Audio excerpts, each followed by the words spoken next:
Recording studio Muzaffarpur. Music by Rishi राज।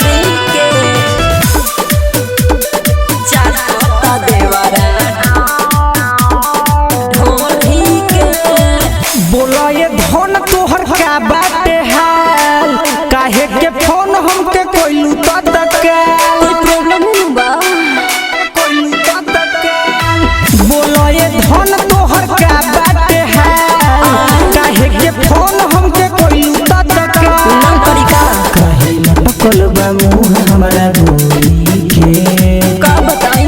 बॉम्बे में गइला तू छोरी के, चाटता देवरा ढोरी के, पियता दूध बिन कटोरी के, चाटता देवरा ढोरी के, रहता घर में आगोरी के, धोलेता बहिया मारी के। बॉम्बे में गइला तू छोरी के, चाटता देवरा ढोरी के, पियता दूध बिन कटोरी के, चाटता देवरा ढोरी के, ढोरी के, ढोरी के। बॉम्बे में गइला तू छोरी के, ढोरी के। बाटे नादान अभी होनु बाचा, सचो। मरिया तो बाटे हो काचा। पियल चाहेला नल के पानी, धके झकोर दिही हमर जवानी, हमर जवानी। बाटे नादान अभी होनु बाचा, अच्छा। मरिया तो बाटे हो काचा। पियल चाहेला नल के पानी, धके झकोर दिही हमर जवानी। तो चिंती लगबे नु करी फूला बोरी पे। बॉम्बे में गइला तू छोरी के, चाटता देवरा ढोरी के, पियता दूध बिन कटोरी के, चाटता देवरा ढोरी के, रहता घर में आगोरी के, धोलेता बहिया मारी के। बॉम्बे में गइला तू छोरी के, चाटता देवरा ढोरी के, पियता दूध बिन कटोरी के, चाटता देवरा ढोरी के,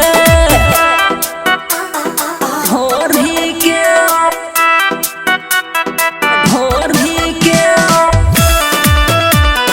बॉम्बे में गइला तू म्यूजिक बाय ऋषि राज। चाटता देवरा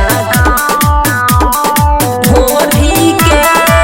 झूठो ना ओकरा पोसक कर, करी ना कुछो धनी जनी डर। बिसल सट जाला कहि के हो भाभी, डालल चाहे विवेकवा हो चाभी, बुझल विवेकवा हो चाभी। झूठो ना ओकरा पोसक कर, करी ना कुछो धनी जनी डर।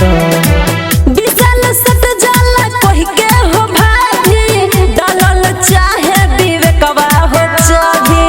तुम्हारा डंडा तू करा के तोरी के। तो सुनी ना। बॉम्बे में गइला तू छोरी के, चाटता देवरा ढोरी के, पियता दूध बिन कटोरी के, चाटता देवरा ढोरी के, रहता घर में आगोरी के, धोलेता बहिया मारी के। बॉम्बे में गइला तू छोरी के, चाटता देवरा ढोरी के, पियता दूध बिन कटोरी के, चाटता देवरा ढोरी के।